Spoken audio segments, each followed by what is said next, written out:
Muy buenas tardes. Y sí, no son buenos días porque ya son tardes. El día de hoy ya he celebrado varias misas y aunque ya prediqué y ya te compartí una reflexión el día de hoy de este evangelio, te voy a ser sincero. Yo cuando llego a misa ya traigo todo lo que voy a decir pensado, meditado por puntos, incluso ya sé qué ejemplo voy a dar y qué anécdota y a veces ya hasta calculo en qué momento voy a decir un chiste. Pero el día de hoy, cuando me paré para dar la homilía, algo sucedió. Es como si todo hubiera cambiado y quiero compartir contigo esta reflexión, porque siento que es importante y así lo sentí en el momento en que yo estaba hablando. En la reflexión que te compartí en la mañana sobre el Evangelio que toca este domingo, la parábola del hijo pródigo, yo puse mucho énfasis en el amor de Dios, porque efectivamente tengo la convicción que si algo puede cambiar el corazón humano es el amor de Dios. Dios que es Padre y se nos revela casi con sentimientos de madre, es decir, un Dios que nos ama de una manera personal.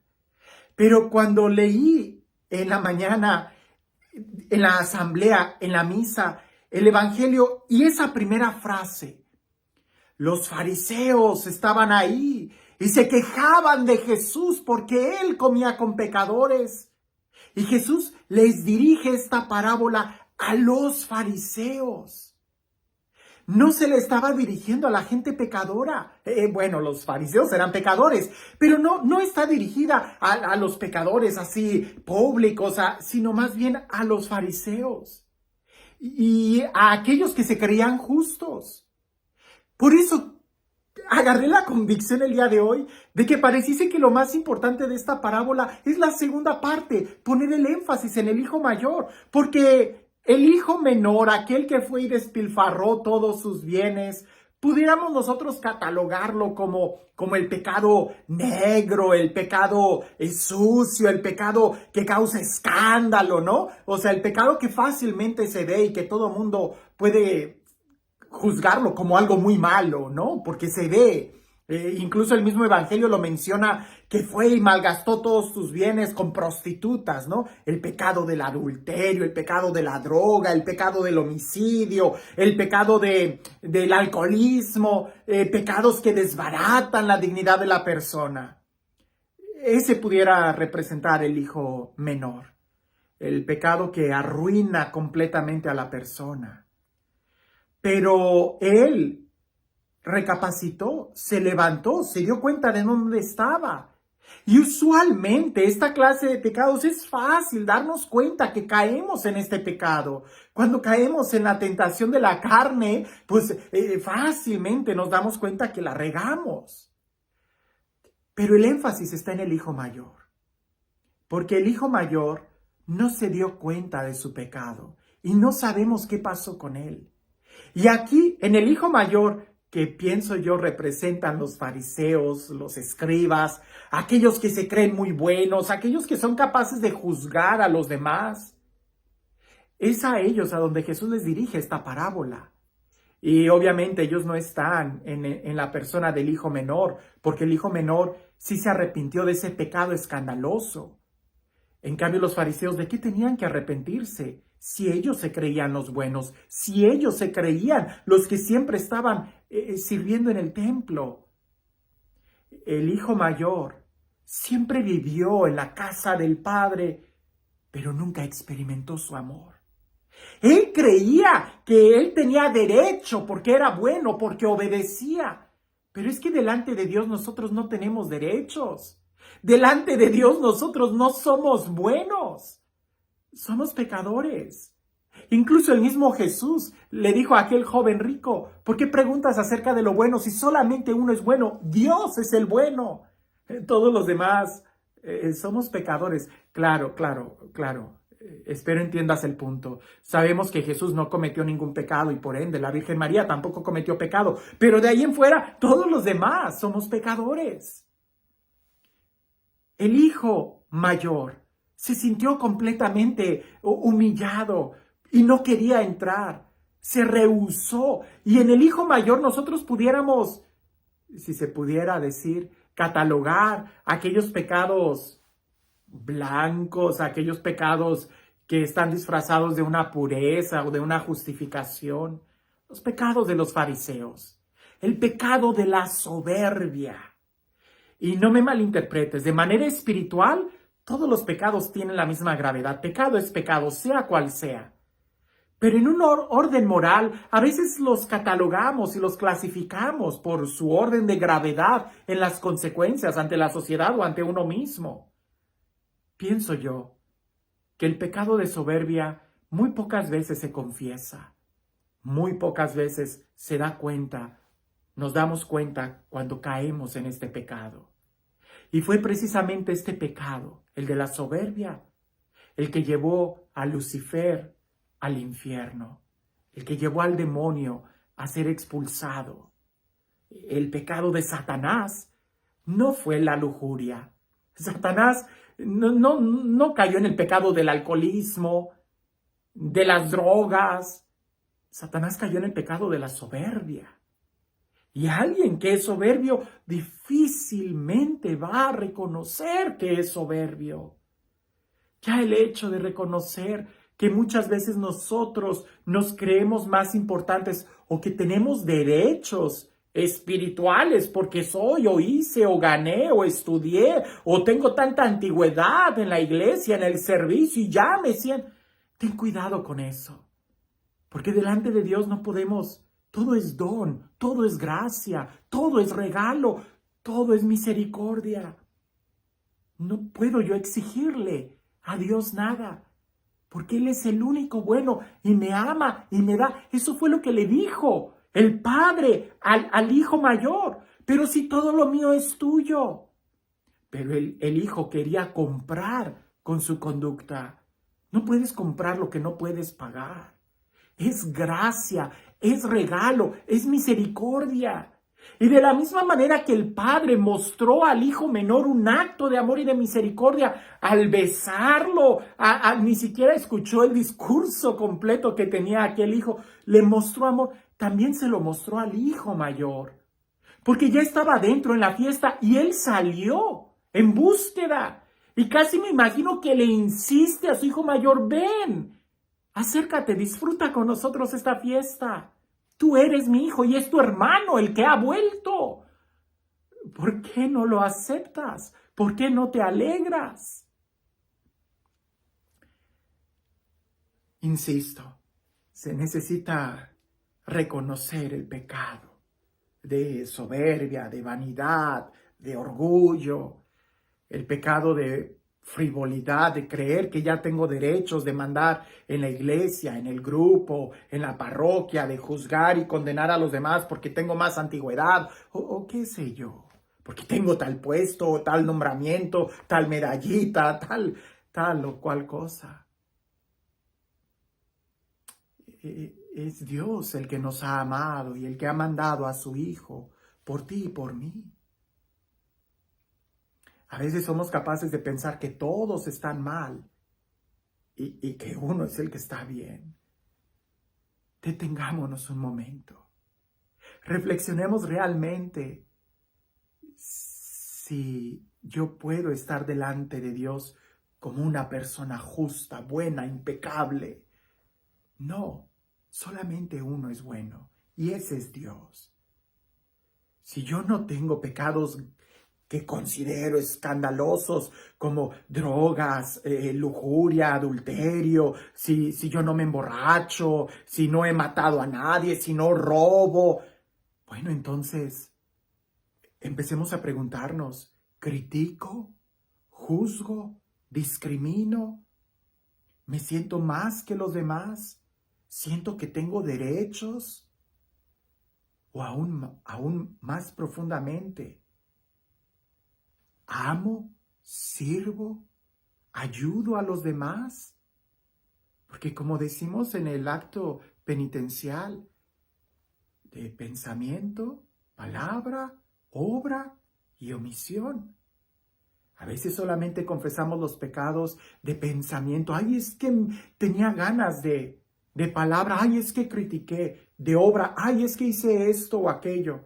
Y los de omisión. Los de omisión es dejar de hacer el bien. y a veces ni cuenta nos damos.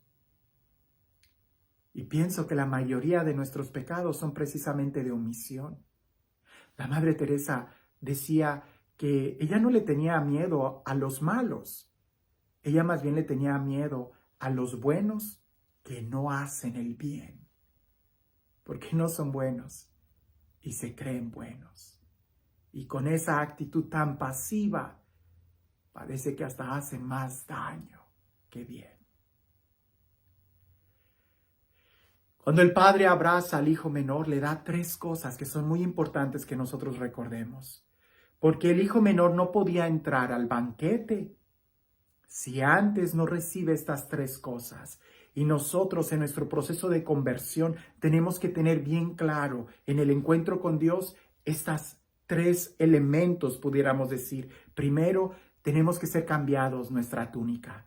Nuestra túnica tiene que ser removida. Sucios no podemos entrar al banquete que Dios prepara para nosotros. ¿Recuerdas la parábola del banquete de bodas donde entra uno que no tenía traje y fue echado fuera? Bien, ¿recuerdas todo lo que hemos compartido sobre lo que significa la túnica, el manto? ¿Verdad? Cuando el ciego de Jericó arroja el manto de colores de José el soñador, aquella mujer que toca con solo la orilla de su manto, es decir, todo lo que significaba el manto significa la personalidad, la dignidad, quién es. Tenemos que cambiar. En el libro de Apocalipsis dice que nuestras vestiduras tienen que ser lavadas con la sangre del Cordero para poder entrar en su presencia blancos. Con pecado no podemos entrar al banco. Sucios no podemos sentarnos a la mesa. Es Dios el que nos da la túnica. Es Dios el que nos blanquea con la sangre de su Hijo. Hay que revestirnos y si tenemos la oportunidad hay que ir y confesarnos para ser limpiados de todo pecado. El segundo elemento que recibe es el anillo. Y el anillo, sí, ¿qué significa el anillo? Inmediatamente pensamos en un anillo de bodas. Sí, significa en un compromiso. Y el banquete es un banquete de bodas donde Dios quiere comprometerse con nosotros, pero también quiere que nosotros nos comprometamos con Él. Es una alianza. Eso significa el anillo, una pertenencia. Solamente los hijos tenían anillo, los esclavos no. Solamente cuando tienes ese compromiso de vivir como hijo de Dios, es cuando puedes entrar al banquete.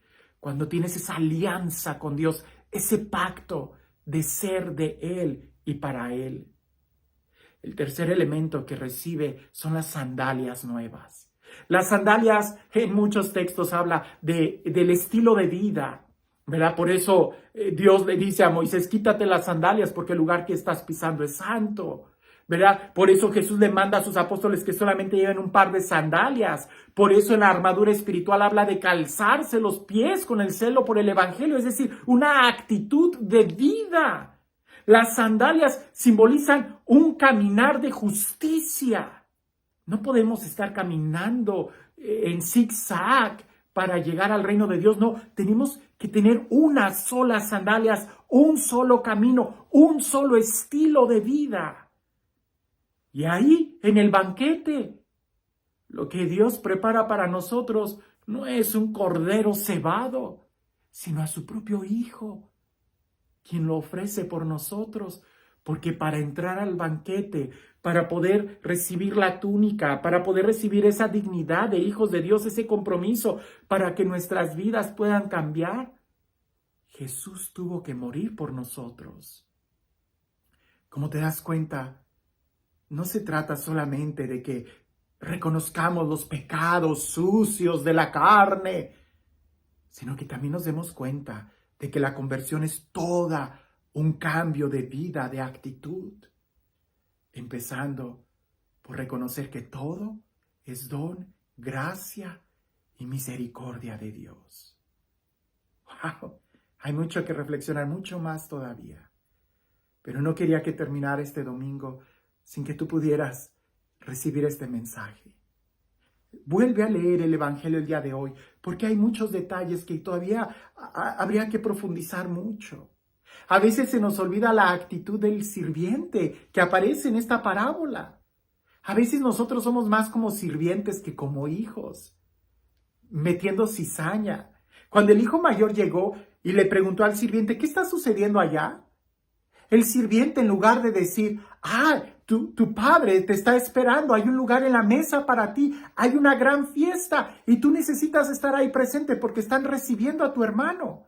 No, él dijo, tu padre hizo un gran banquete para tu hermano, aquel que gastó todo su dinero lo ha recibido y ha hecho una gran fiesta por él. Pues claro que al escuchar ese mensaje pudiera llenarnos de coraje, de ira, de envidia. ¿Qué es lo que nosotros escuchamos? ¿Las voces de los sirvientes o la voz del Padre que a ti y a mí nos dice que nos ama? ¿A quién le hacemos más caso? ¿A la voz del enemigo que nos mete cizaña? ¿Al chisme, a la crítica? ¿O a la voz del Padre que nos dice una y otra vez, te amo con un amor eterno? Y este Dios, el Dios del amor, el Dios de la vida, el Dios de la paz, el Dios que nos ama como un Padre, porque somos sus hijos, en el Hijo, que sea Él quien el día de hoy te bendiga, en el nombre del Padre, del Hijo y del Espíritu Santo. Hablando de la soberbia y de que a veces pensamos que todos los demás pueden estar mal y uno puede estar bien, recuerdo esta anécdota. Dicen que en una ciudad, este hombre iba manejando y iba tratando de sintonizar la radio. En aquel entonces tú tenías que tratar de ecualizar la radio, no era digital y automática como ahora, sino que él tenía que estarle moviendo a la perilla hasta que se escuchara bien la radio. Y aquel hombre estaba manejando y tratando más de sintonizar bien la radio, cuando logra captar la señal y lo primero que escucha con mucha claridad es, tengan cuidado, porque en la avenida principal de esta ciudad hay un loco que está manejando en sentido contrario. Y él se da cuenta que era la calle en la que él estaba manejando. Levanta la vista y dice, ¿un loco? Hay muchos que están manejando en sentido contrario. A veces así nos pasa. Pensamos que todos están locos y que todos están en sentido contrario, cuando lo que debemos de analizar es más nuestra vida. Sí, yo sé. Alguien va a decir, padre, pero hay que remar sentido contrario. Espérame, hay que remar en el sentido de Jesús. Hay que remar junto con la iglesia. Hay que remar en la misma dirección que la barca de Pedro. Y no pensar que todos están mal. ¿De qué lado debemos de estar si solamente hay uno que es bueno? Que sigas teniendo un excelente domingo.